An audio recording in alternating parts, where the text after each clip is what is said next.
সম্প্রতি আমার SSC result publish হয়েছে। My SSC result has recently been published আমি জিপিএ 5 পেয়েছি, and I have secured a GPA of 5. কিন্তু আমি জানি না কিভাবে একাদশ শ্রেণীতে ভর্তি হতে হয়। But I don't know how to get admitted into class 11. আপনি কি আমাকে ভর্তি প্রক্রিয়ায় সাহায্য করবেন? Could you please help me with the admission process? আগামীকাল আমি কলেজে ভর্তি হতে যাব। I will go to get admitted into the college tomorrow. আপনি কি আমার সাথে যেতে পারবেন? Will you be able to go with me? আপনি যদি আমার সাথে যান আমি আপনার প্রতি চিরকৃতজ্ঞ থাকব।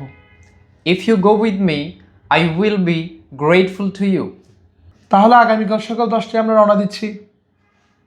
So, we will go for college at 10 a.m. tomorrow. কাল আপনাকে আমি কাচ্চি ট্রিট দিব। I will give you a kachi treat. তাহলে কালকে দেখা হচ্ছে। See you tomorrow. Allah Hafiz. Allah Hafiz.